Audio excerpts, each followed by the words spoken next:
우리 오늘은 갈라디아서 5장 7절에서 12절까지 말씀 보겠습니다. 5장 7절에서 12절 신약성경 308페이지입니다. 한 절씩 교독하겠습니다. 너희가 다름질을 잘 하더니 누가 너희를 막아 진리를 순종치 않게 하더냐?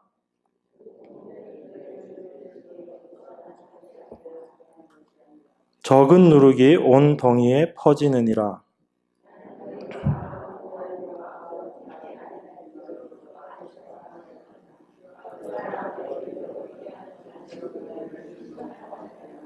형제들아, 내가 지금까지 할례를 전하면 어찌하여 지금까지 핍박을 받으리요? 그리하였으면 십자가에 거치는 것이 그쳤으리니.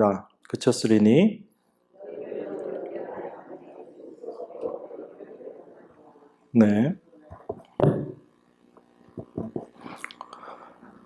7절은 이렇게 시작이 됩니다. 너희가 다름질을 잘 하더니 누가 너희를 막아 진리를 순종치 않게 하더냐, 이렇게 이야기합니다. 여러분, 진리라는 게 어떤 거죠? 우리가 진리 이렇게 많이 이야기를 하는데 진리라는 걸 어떤 걸 진리라고 이야기를 할까요? 여러분들이 갖고 있는 진리라는 게 어떤 생각이 드시나요? 진리 그러면 하나님 말씀. 예, 하나님 말씀이 진리다. 예.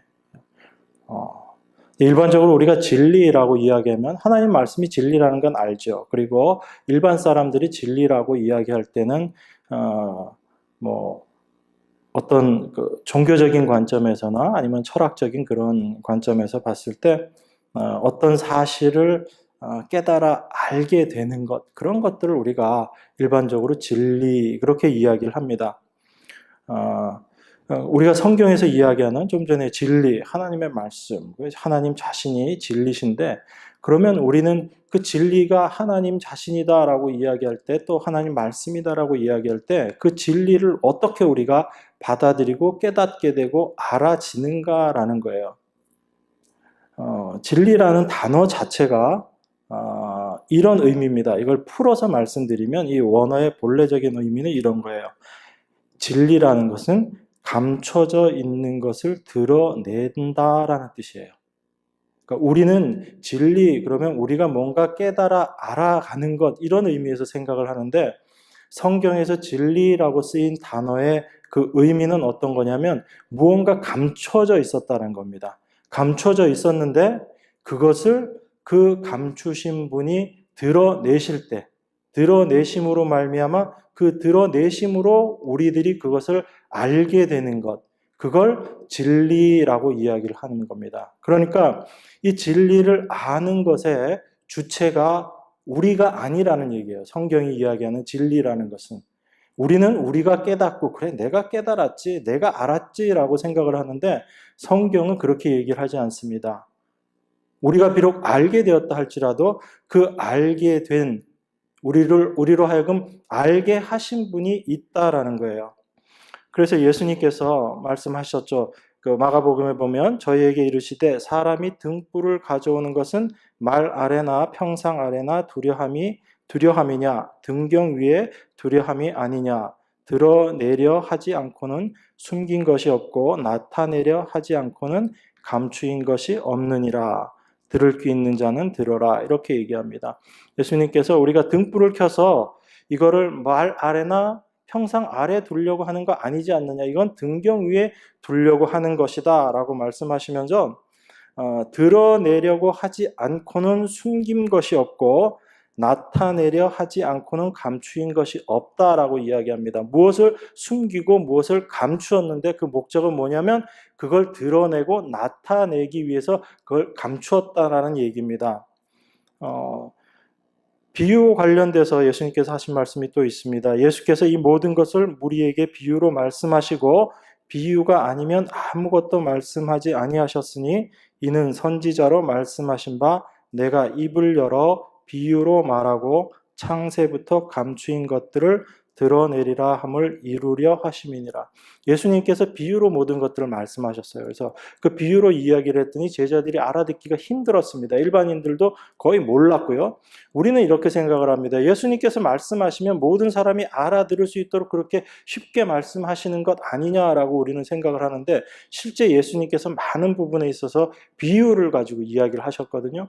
그래서 그 비유를 말씀하시면서 누구는 알아듣겠지만 누구는 알아듣지 못하게 하게끔 하기 위해서 내가 비유로 말씀한다라고 그렇게 하시면서 내가 이렇게 비유로 말하는 것은 창세로부터 감추인 것들을 드러내리라라는 그 말씀을 이루기 위해서 내가 지금 이렇게 하는 것이다 라고 이야기한다는 겁니다. 그러니까 예수님께서 우리에게 무언가를 말씀하시고 무언가를 전해주시는데, 그 전해주시는 그 진리 그 자체가 어떤 것이냐면 예전에는 감추어져 있었다라는 거예요. 그런데 그 감추어진 것을 예수님께서 드러내심으로 말미암아 우리로 하여금 그것을 알 수 있도록 그렇게 해주셨다라고 그렇게 이야기할 수 있습니다.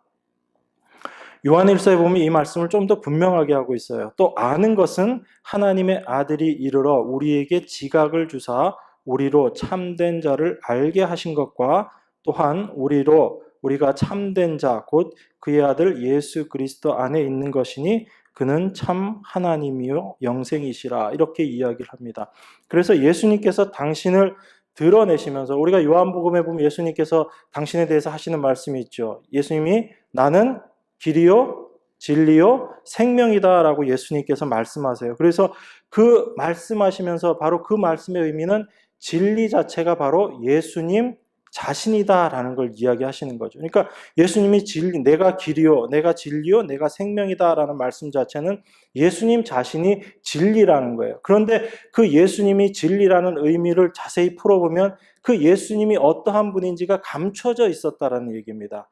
감춰져 있었는데 그 예수님께서 마지막에 당신의 모습을 나타내시면서 우리로 하여금 예수님이 어떠한 분인지를 깨닫게 하시기 위해서 예수님이 당신을 드러내신 것이다 라고 그렇게 이야기하고 있습니다. 여러분 그 창세기에 보면 그 말씀 기억나세요? 아담과 하와가 범죄하고 나서 에덴 동산에서 쫓겨날 때, 거기에 창세기의 내용에 보면 그들을 쫓아내시고 그들이 그 생명나무 실과를 따먹지 못하도록 어떻게 했다고 얘기하죠? 막아버렸다라고 이야기를 하고 있습니다. 그래서 우리 인간의 지혜로 그 생명나무를 따먹을 수 없다라는 것을 창세기에서 이야기하고 있는 내용이거든요.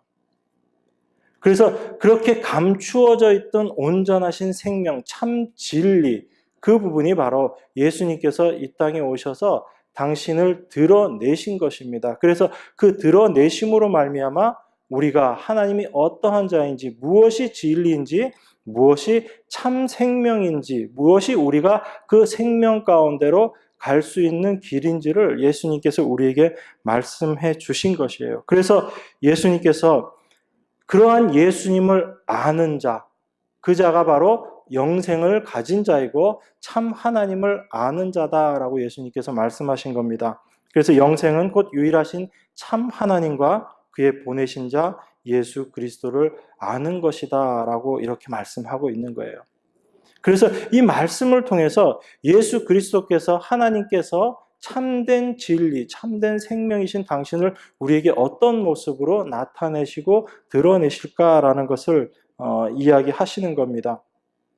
그런데 중요한 것은 제가 아까도 말씀을 드렸죠. 이 진리라는 것을 드러내고 깨닫게 하시는 주체가 누군가에 대해서 말씀을 드렸습니다. 우리가 이것을 알고 우리가 깨달으려고 애를 쓴다고 해서 우리가 알아질 수 있는 것이 아니다라는 거예요. 진리라는 것 자체가 감추어져 있는 것을 누군가가 드러냄으로 말미암아 우리가 알아지게끔 하는 것, 그것을 진리다라고 이야기를 하고, 성경의 창세기부터 나와 있는 그 내용들을 우리가 살펴보면 참 생명이신 그 하나님은 우리에게는 감춰져 있었던 분이다, 우리가 깨달을 수 없고 알 수 없는 분이다 라고 말씀하고 있는 거예요. 그런데 그분이 직접 당신이 어떤 분이신지를 드러내시는 겁니다.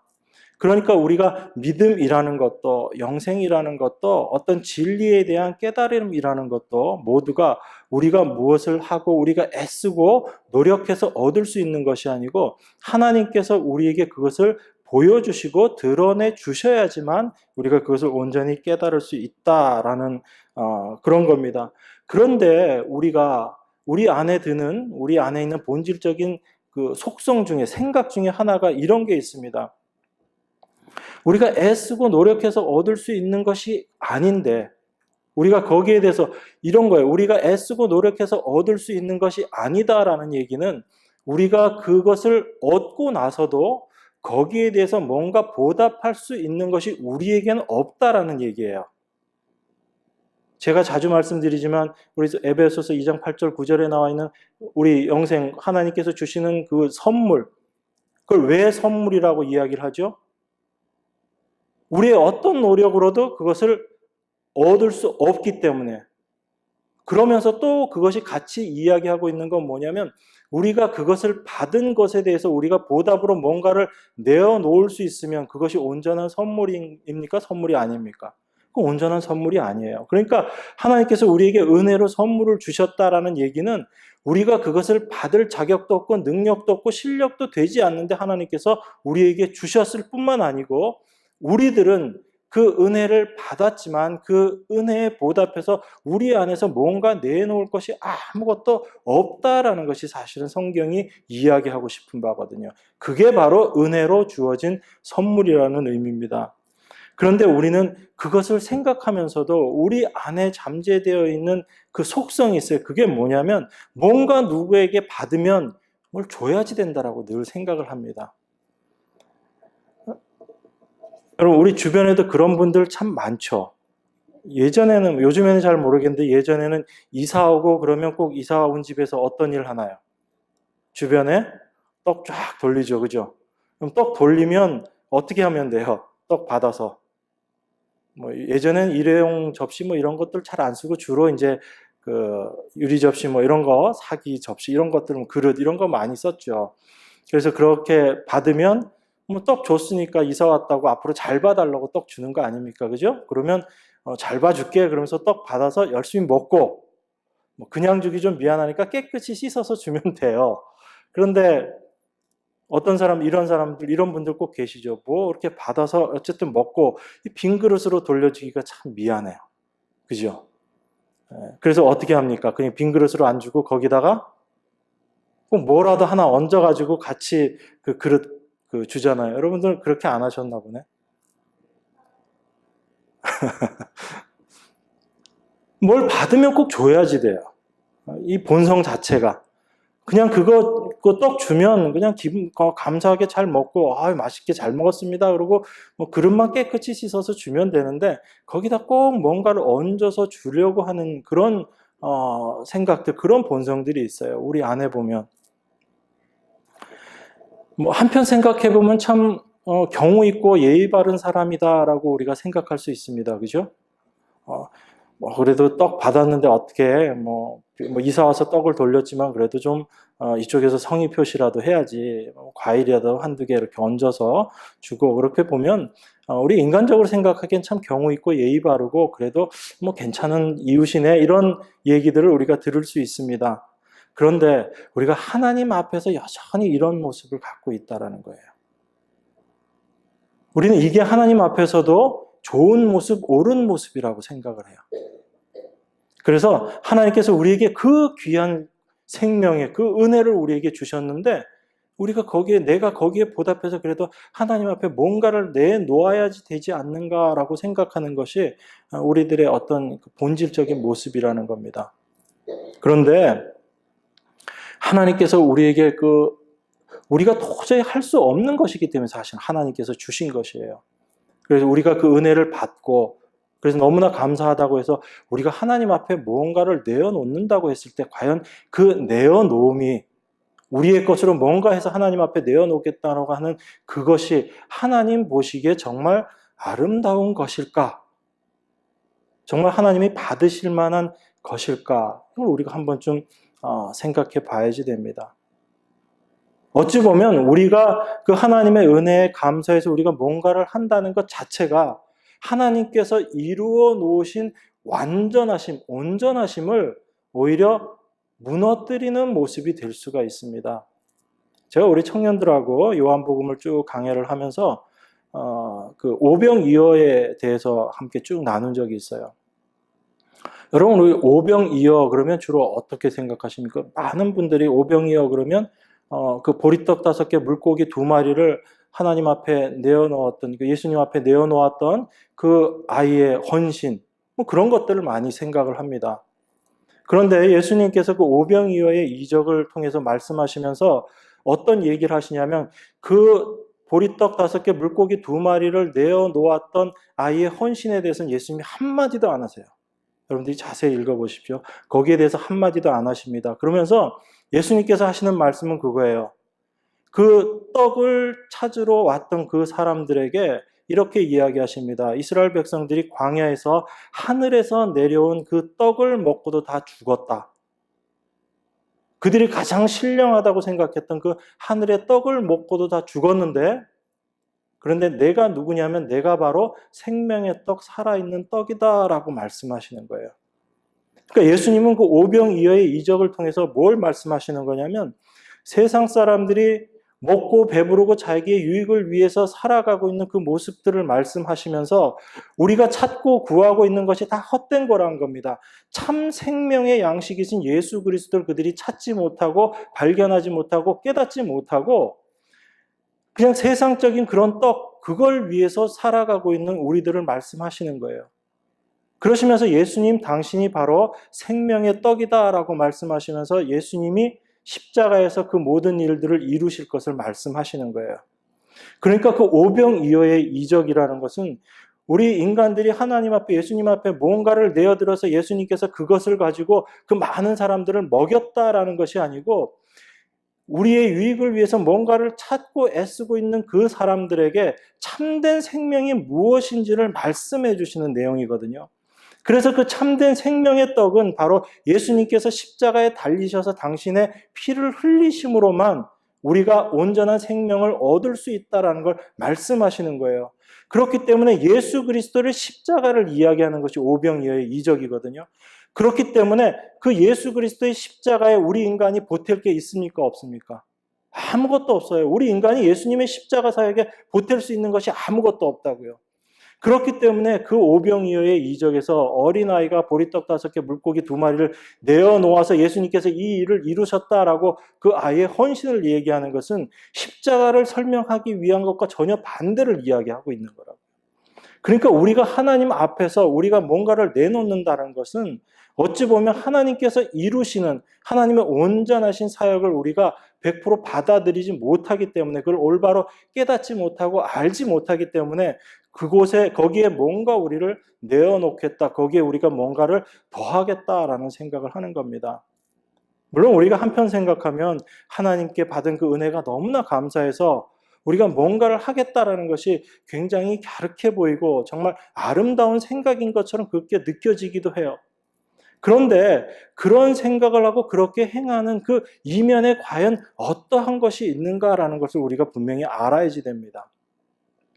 내가 하나님의 은혜 받아서 내가 그 은혜에 감사해서 내가 뭔가를 내어놓을 수 있는 사람이라고 생각하는 것 자체가 사실은 성경에서 이야기하는 죄인된 모습이라는 거예요. 우리는 하나님 앞에 그 무엇도 할 수 없다라는 것이 하나님 앞에 먼저 고백되어지지 않고서는 항상 우리의 의가 먼저 나올 수밖에 없는 것이 우리들의 모습이라는 겁니다. 그렇기 때문에 우리가 그 진리가 무엇인지, 하나님의 완전하심이 무엇인지, 하나님이 우리를 위해서 내어놓으신 그 십자가의 구속이 무엇인지를 정확하게 안다면 사실은 그 은혜에 감사해서 내가 이것을 하겠습니다라는 그것은 우리가 상관할 부분이 아니라는 겁니다. 우리는 정말 그 하나님의 은혜가 무엇인지를 더 깊이 알고 그것을 더 분명히 깨달음으로 말미암아 나는 십자가 앞에서 하나님 앞에서 정말 아무것도 할 수 없는 무익한 존재입니다라는 것을 고백하는 그 모습을 통해서 내 안에서 살아계시는 하나님께서 일을 하시는 거예요. 그러니까 내가 무엇을 하는 것이 아니고, 그래서 성경은 우리의 많은 행함에 대해서 그리스도로 옷 입어라라고 말씀하시는 게 그겁니다. 내 안에 있는 무엇으로 그 하나님 앞에 내어놓을 것이 아무것도 없기 때문에 나는 할 수 없다는 것을 고백하고 그 고백 속에서 예수 그리스도께서 내 안에서 그 일들을 해 나가시는 것, 그것을 그리스도로 옷 입는다, 그리스도의 의를 입는다라고 그렇게 성경이 이야기하고 있는 겁니다. 그래서 그 진리라는 의미 자체가 그렇다는 거예요. 바로 하나님께서 우리에게 먼저 당신이 주체적으로 우리에게 드러내시고 우리에게 깨닫게 하시지 않으면 우리가 알 수 있는 것이 아무것도 없고 그것이 온전한 진리의 속성이라면 우리가 하나님을 점점 알아간다라는 것 자체도 하나님께서 우리에게 당신을 보여주시고 드러내 주시지 않으면 우리가 참 온전한 하나님을 알 수 없다라는 겁니다. 그런데 지금 이 갈라디아에 있는 이 사람들이 하나님의 은혜뿐만 아니고 거기에 뭔가를 우리가 더해야지 온전한 하나님의 믿음 가운데 나아갈 수 있다라고 계속 이야기하고 있는 거예요. 그래서 바울이 이야기를 하는 겁니다. 너희가 다름질 잘 하더니 누가 너희를 막아 진리를 순종치 않게 하더냐라고 그렇게 이야기합니다. 너희들이 처음에 하나님의 은혜에 대해서 그 말씀을 받을 때는 정말 하나님의 은혜만, 나는 아무것도 할 수 없는 것이고 할 수 없는 존재이고 그 하나님의 은혜가 나를 구원하였구나라는 그런 진리 안에서의 다름질을 잘 하고 있었는데 누가 끼어들었다는 얘기예요. 누가 너희를 막았느냐, 누가 너희가 가는 그 길에 끼어들어서 그 가는 길을 지금 막고 있느냐, 이렇게 이야기합니다. 그래서 그 진리를 순종치 않게 하더냐라고 물어보는 겁니다.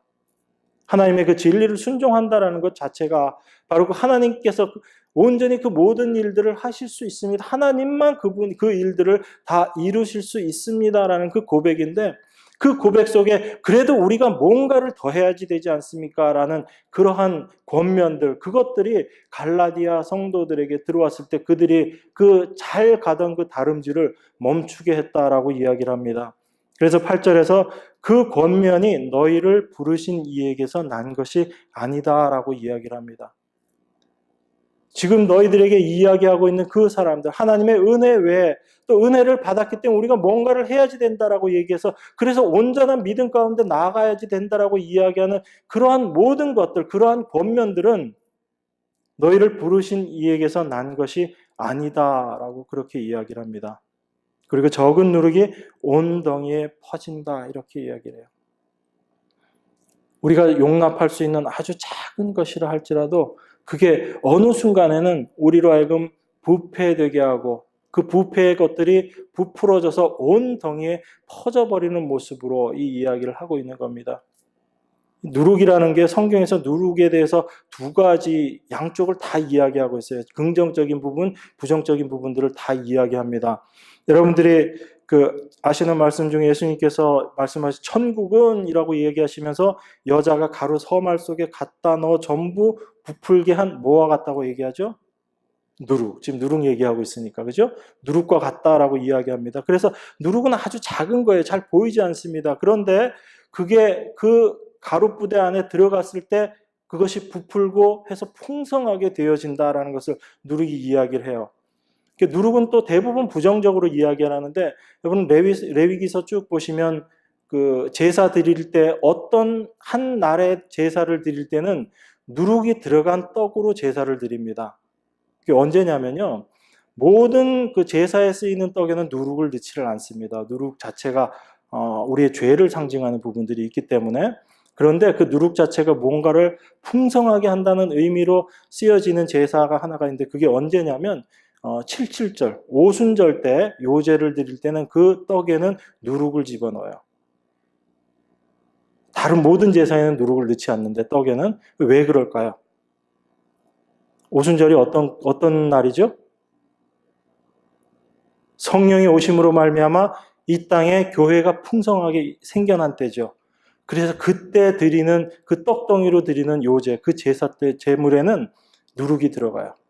그러니까 성경에서 누룩을 이렇게 두 가지 의미로 생각합니다. 그래서 한 부분은 무언가를 풍성하게, 그래서 온전한 것들로 만들어내는 그런 모습에서의 누룩을 이야기하지만, 많은 부분에 있어서는 누룩을 죄의 모습으로 부정적인 부분들로 이야기를 합니다. 그래서 예수님께서도 말씀하시면서 바리새인들과 사두개인들의 누룩을 조심해라 라고 이렇게 이야기하십니다. 그래서 바리새인들과 사두개인들의 그들 교훈, 잘못된 교훈들, 그런 것들을 조심해라 라고 이야기하시면서 누룩을 이야기를 하시는 거거든요. 그들의 생각들, 그들의 사고들을 우리가 조금이라도 받아들이면 그게 한편으로 듣기에는 우리가 좀 듣기에 괜찮은 것 같아서 받아들일 수 있지만 그것을 받아들였을 때 우리가 모르는 사이에 그 모든 것들, 그것이 우리 안에 모든 것들을 장악해버릴 수 있다라는 그런 경고의 말씀입니다. 그래서 바울이 얘기하는 거예요. 적은 누룩이 온덩이에 퍼진다 이렇게 이야기를 합니다. 10절 보겠습니다. 나는 너희가 아무 다른 마음도 품지 아니할 줄을 주 안에서 확신하노라.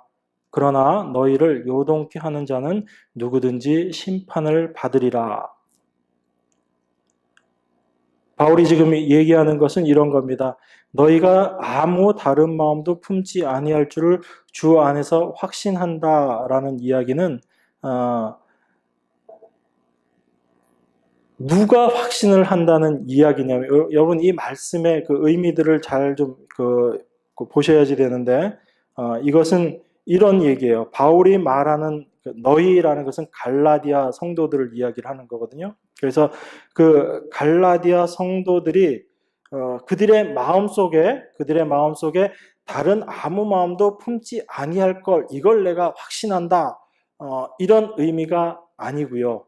이런 의미가 아니고, 나는 너희가 아무 다른 마음도 품지 아니할 줄을 주 안에서 확신한다의 이 의미는 제가 아까 좀 전에 진리와 관련돼서 말씀을 드렸죠.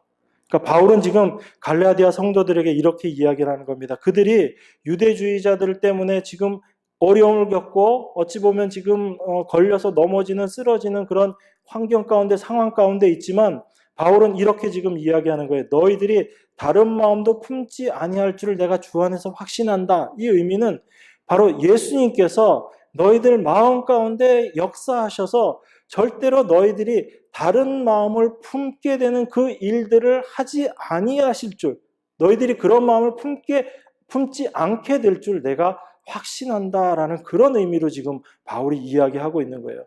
그 갈라디아 성도들이 이제 우리는 절대로 다른 마음 안 품을 거야. 그들이 결심하고 다짐해서 그런 다른 마음을 품지 않게 될 것이다. 그런 의미가 아니고 주 안에서 주님께서, 그리스도께서 성령으로 그 갈라디아 성도들 안에 역사하셔서 그들 마음 속에서 그런 다른 마음, 다른 복음들을 품지 않게 하시도록 해 주실 것이다라는 확신을 이야기를 하는 겁니다.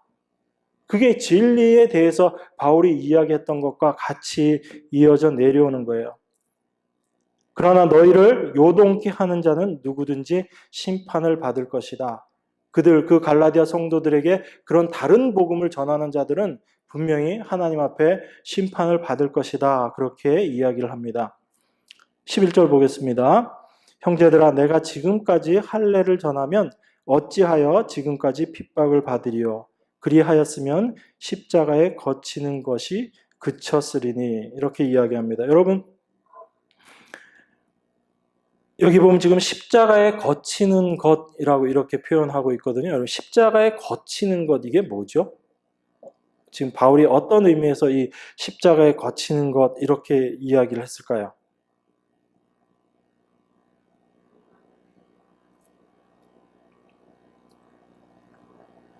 형제들아, 내가 지금까지 할례를 전하면 어찌하여 지금까지 핍박을 받으리요? 그러니까 바울이 지금 할례를 전하고 있지 않기 때문에 바울이 핍박을 받고 있다라는 얘기죠. 그죠? 할례도 전하고, 그러니까 율법 지킴도 전하고, 그렇게 했으면 내가 핍박을 하나도 안 받았을 텐데 내가 지금 그거 전하고 있지 않기 때문에 내가 핍박을 받고 있다. 그런 의미에서 우리가 생각을 해보면, 십자가에 거치는 것, 십자가로 말미암아 거치는 것, 이거는 바울이 받는 핍박이다라고 우리가 한편 생각해 볼 수 있습니다. 바울은 처음에 율법을 전했던 사람이에요. 십자가를 전했던 사람이 아니고 율법, 할례를 전했던 사람입니다. 그래서 바울은 그 할례를 전할 때는 핍박을 받았어요? 핍박받지 않았어요? 핍박을 안 받았습니다. 오히려 어떻게 했죠? 예수 믿는 사람들을 핍박했던 사람, 그 모습이 바로 바울이 할례를 전할 때의 모습이었거든요. 그런데 바울이 그 할례를 전하지 않고 율법을 전하지 않고 십자가만을 전하게 되면서 바울은 어떤 일들을 당하게 되냐면 핍박을 당하게 됩니다. 그래서 바울의 표현대로 얘기하면 자기가 여러 번 죽을 고비까지 겪었다라고 그렇게 이야기를 해요. 그렇기 때문에 십자가에 거치는 것, 이런 의미는 우리가 십자가를 전함으로 말미암아 받게 되는 핍박으로 우리가 생각을 해볼 수 있습니다. 그리고 또 한 가지 생각은 이런 거예요. 십자가 자체가 어떤 사람에게 어떤 식으로 전해지면 이것이 거치는 것이 될 수 있다라는 이야기입니다.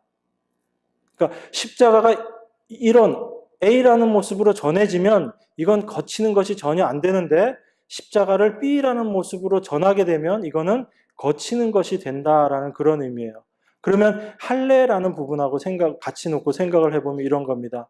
우리가 십자가를 전할 때 할례를 같이 전하게 되면, 십자가와 할례를 같이 전하게 되면 그것은 거치는 것이 아닌 거죠. 이 말씀을 보면. 그런데 십자가를 전할 때 할례를 빼고 전하게 되면 그건 사람들에게 있어서 어떤 게 된다는 얘기죠? 거치는 게 된다라고 그렇게 얘기할 수 있는 겁니다. 할례라는 것, 이것은 율법 지킴이죠. 근데 제가 그전에도 계속 말씀드렸지만 이 율법주의, 율법을 지켜서 내가 뭔가 할 수 있다라는 것은 그 바탕에 무슨 생각이 깔려 있는 거죠?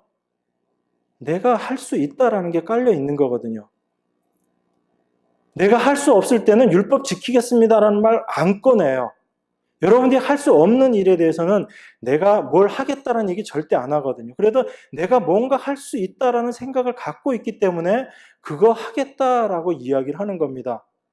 그러니까 율법주의자들, 율법을 지켜야지 됩니다. 이것 해야지 됩니다라는 사람들은 자기가 실제 그것을 할 수 있는지 하고 못하고를 떠나서 그 생각 속에는 무엇이 있냐면 내가 그래도 할 수 있는 사람이지라고 생각을 하는 거예요. 그러니까 내가 뭘 할 수 있는 사람이라고 내가 생각을 하고 있는데 어떤 사람이 와서 당신은 그거 못하는 사람이야 라고 이야기하면 기분 좋을까요? 나쁠까요? 기분 굉장히 나쁘겠죠. 그죠? 우리 이제 순종이가 공부를 다 마치고 이제 다음 주 2월 때면 이제 졸업식을 합니다. 순종이가 공부한 그 전공이 있잖아요. 아주 공부도 잘하고 그러는데 순종이가 생각해요. 내가 이 부분 너무 잘 알고 있고 이건 내가 누구한테도 다 가르쳐 줄 수 있어. 그러니까 난 이거 할 수 있는 사람이야 라고 생각을 하고 있는데 누군가가 와서 얘기합니다. 너 그거 할 수 없는 거야. 너 할 수 없다고 하는 게 너한테는 참 맞는 거야 라고 얘기하면 듣는 입장에서 기분이 어떨까요? 굉장히 기분 나쁘죠. 내가 할 수 있는데 왜 나보고 할 수 없다고 그러냐. 이렇게 생각하게 되고 받아들인다는 겁니다.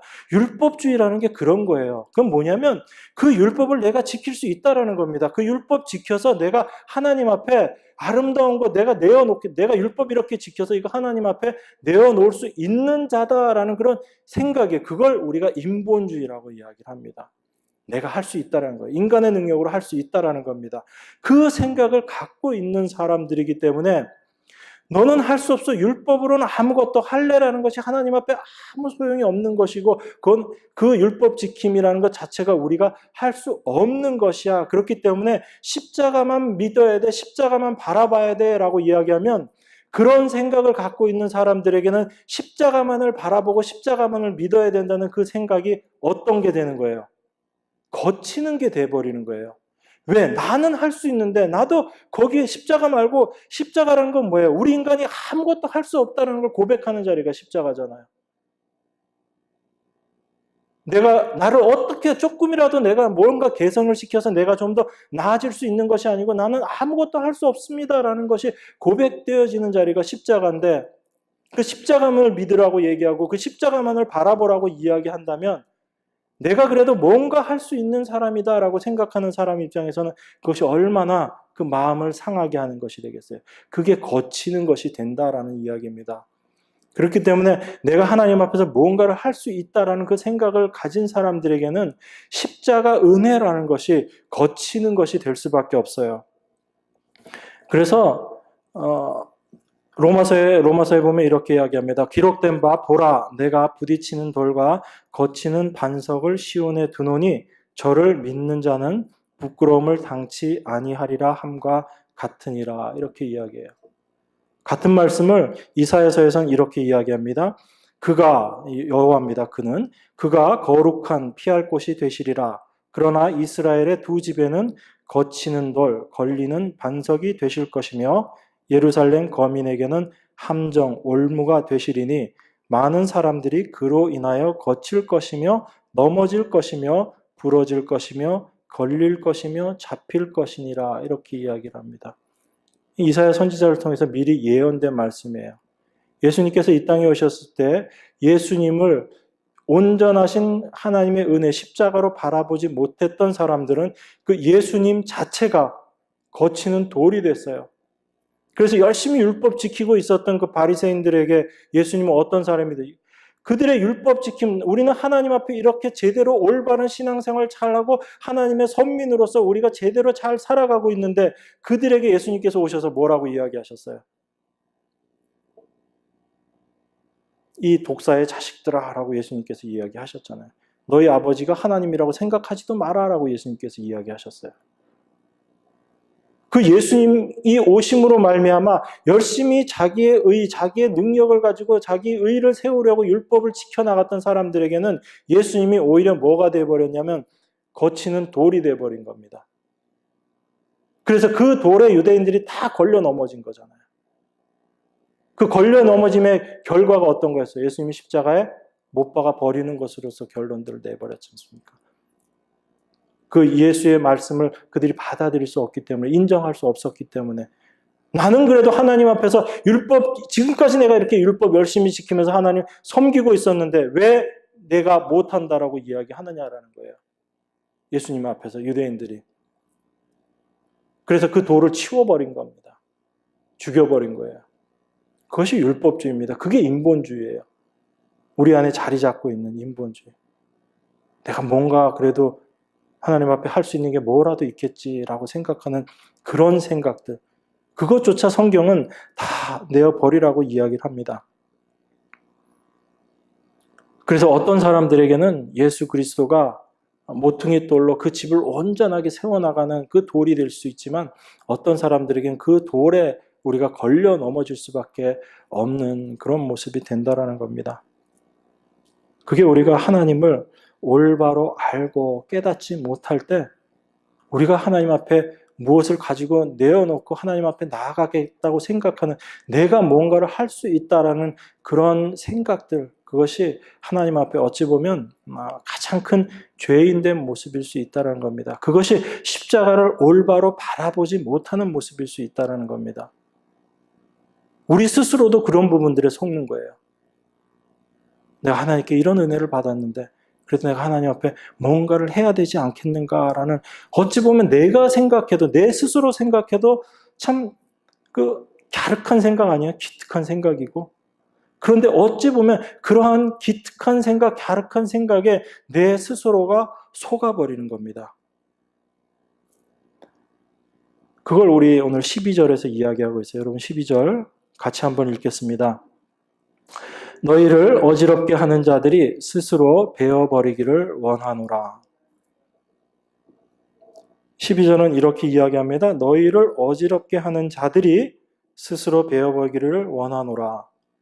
이걸 직역하면요, 이런 겁니다. 너희를 선동하는 그들 스스로 베어지기를 정말로 원한다. 이런 표현이에요. 직역을 해놔도 내용이 잘 이해가 안 되죠.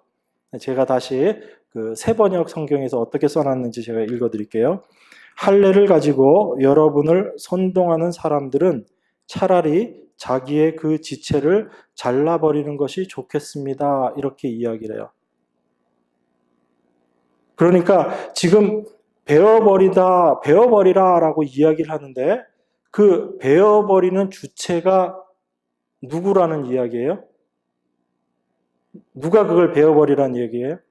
그러니까 우리가 지금 이 말씀을 읽으면서 너희를 어지럽게 하는 자들이 스스로 베어버리기를 원하노라 이렇게 읽으면서 이걸 이렇게 이해해버리면 잘못 이해하는 거예요. 어떻게 이해하는 거냐면, 그래, 그렇게 율법주의를 이야기하는 그런 사람들이 있지, 그런 사람들, 그런 생각들, 내가 그거 다 베어버려야지 이렇게 생각하면 우리가 이 말씀을 잘못 이해하는 거라고요. 왜 그러냐면 여기는 너희를 어지럽게 하는 자들이 스스로 베어버리기를 원한다라고 지금 바울이 이야기하고 있거든요. 그러니까 그런 잘못된 생각들, 그런 잘못된 부분들을 베어버려야지 되는 게 누구라는 이야기예요? 갈라디아 성도들이 아니고 어지럽게 하는 자들이 스스로 베어버려야지 된다라고 그렇게 이야기를 하는 겁니다. 그럼 여러분 이 말씀을 보면서 좀 안 맞는 거죠. 좀 이해가 안 되죠. 그러면 대체 그 사람들이 와가지고 그 갈라디아 성도들한테 와가지고 잘못된 그 이단 사설을 막 이야기를 했는데 그 이야기한 사람들이 스스로 자기들이 이야기한 걸 다 베어버리라고 하면 과연 이 사람들이 베어버리겠어요? 안 베어버리겠어요? 지금껏 그렇게 막 이단 사설을 늘어놨는데 그거를 자기네들이 이거 아니야 그러고 이렇게 다 베어버리고 포기하고 가겠어요? 안 갈 거란 말입니다. 그런데 바울이 왜 이렇게 썼을까요? 도무지 그 사람들이 알아먹지도 않을 것 같은데 이렇게 이야기하면 알아먹지도 않고 그렇게 하지도 않을 것 같은데 바울이 왜 이렇게 썼을까라는 겁니다.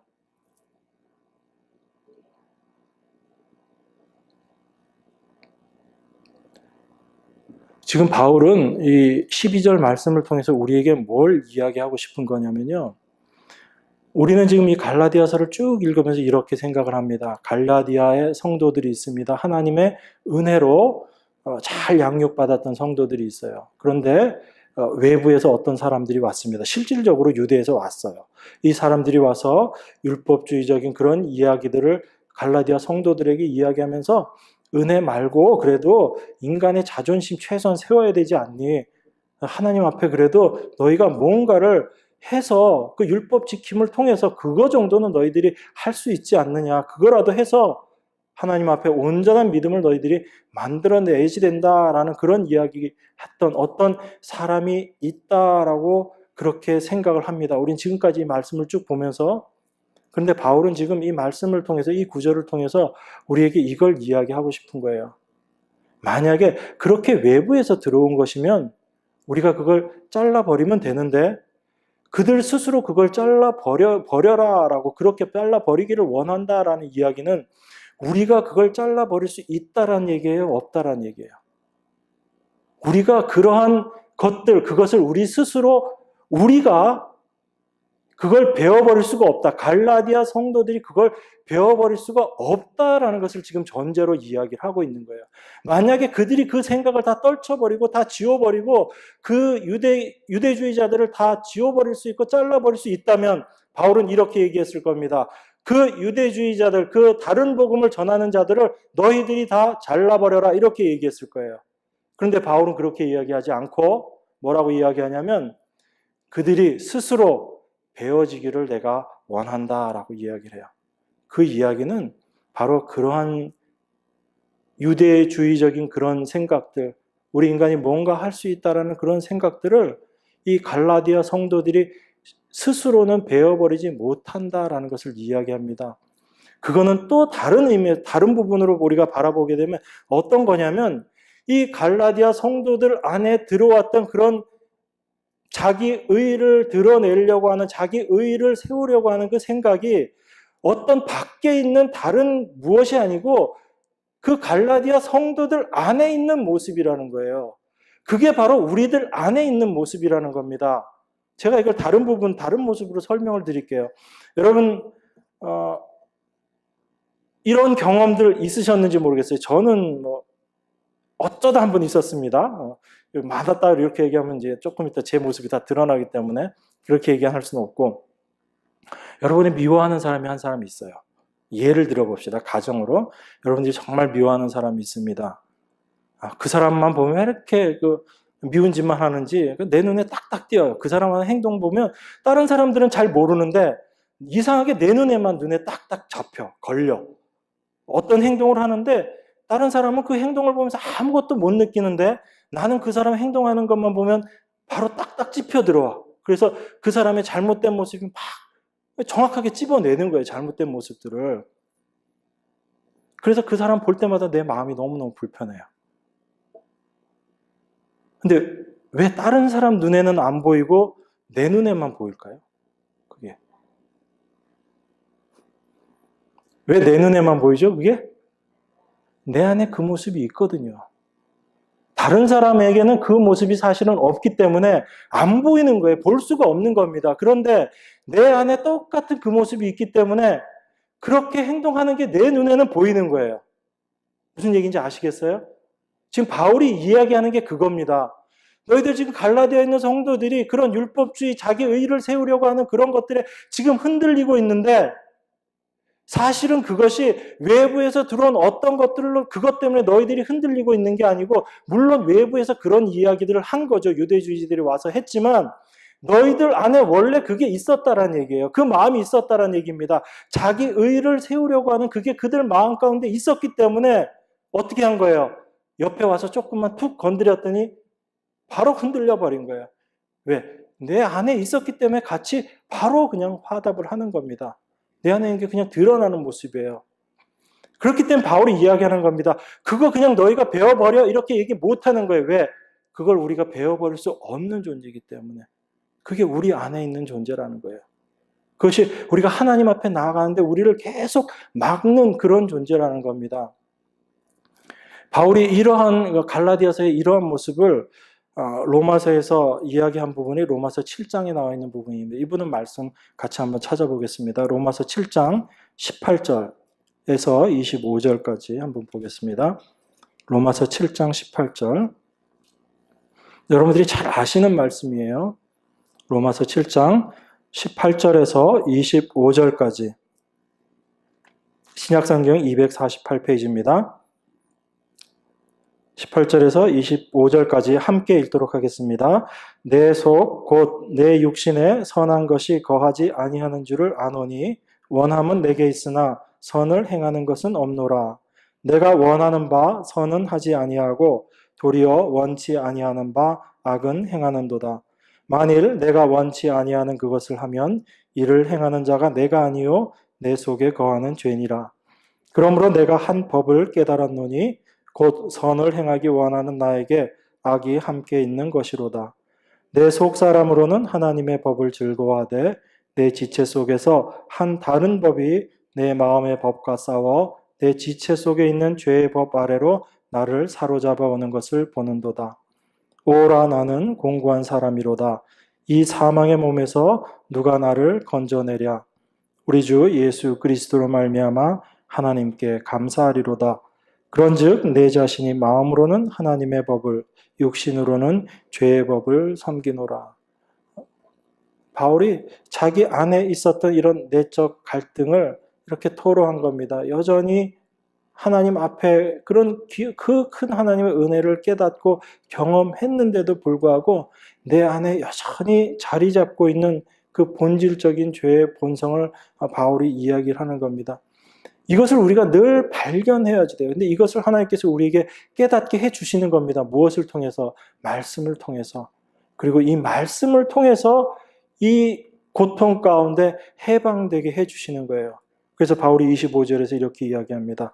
우리 주 예수 그리스도로 말미암아 하나님께 감사하리로다. 내가 어찌할 수 없는 이 모습, 이런 어찌 보면 이것은 내 안에 나라는 철저한 자기 애라는 모습으로 남아있는 그 모습일 수도 있습니다. 그것이 자기를 드러내려고 하는 인간의 가장 본질적인 이 원죄죠. 범죄함으로 말미암아 우리 안에 자리 잡게 된 것.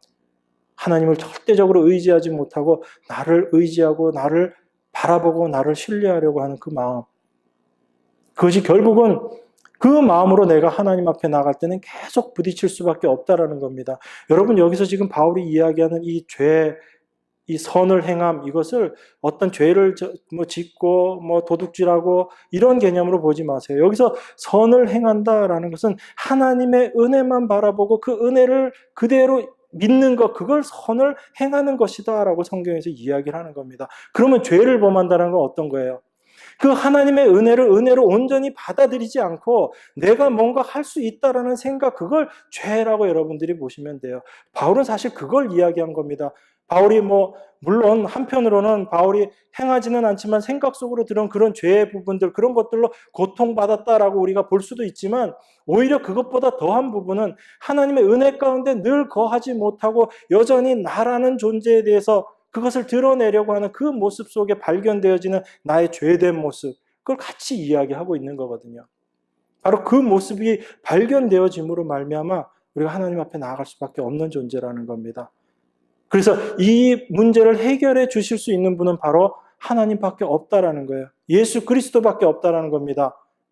진리의 말씀이신, 살아계신 하나님의 말씀이신 예수 그리스도가 아니고서는 이 모든 문제를 해결해 줄 수 없다라는 것이 바울의 이야기예요. 그래서 우리 주 예수 그리스도로 말미암아 하나님께 감사하리로다. 이것이 바울의 고백이라는 겁니다. 이것이 오늘 지금 갈라디아서에서 바울이 동일한 부분으로 이야기하고 있는 거예요. 우리 스스로 그것을 잘라버리고 내어버릴 수 있다라고 생각하는 그것 너희가 분명히 알아야지 된다. 우리가 할 수 없는 부분이다라는 거예요. 내가 할 수 없다라는 걸 하나님 앞에 고백할 때 하나님께서 그 일들을 이루어 주시는 것입니다. 그것이 말씀으로 내 안에서 살아계신 하나님의 말씀으로 역사하시는 그 하나님을 날마다 경험하는 것입니다. 그런 하나님의 은혜 가운데 날마다 거하는 여러분 되시기를 주님의 이름으로 축원합니다. 그렇게 기도하겠습니다. 하나님 아버지, 저희들이 참 이 말씀을 통해서 우리 자신이 어떠한 모습인지 알게 하시고 깨닫게 하시니 감사합니다. 하나님께서 드러내 주시지 않고 우리로 하여금 알게 해 주시지 않으면 아무것도 할 수 없고 깨달을 수도 없는 것이 우리들의 모습임을 다시 한번 고백합니다. 참 우리의 부족함, 우리의 연약함, 우리의 죄된 모습을 늘 말씀으로 드러나게 하시고 그 드러남으로 말미암아 우리가 온전한 빛 가운데로 나아갈 수 있는 그런 귀한 당신의 자녀들 될 수 있도록 하나님 아버지 축복하여 주시옵소서. 그래서 우리의 의, 나의 자랑, 나의 행할 수 있다는 어떤 자신감이 아니고 오직 예수 그리스도로 말미암아 그 은혜 가운데 우리가 순종되어지는 그런 귀한 삶 살아갈 수 있는 저희들 다 될 수 있도록 축복하여 주시옵소서.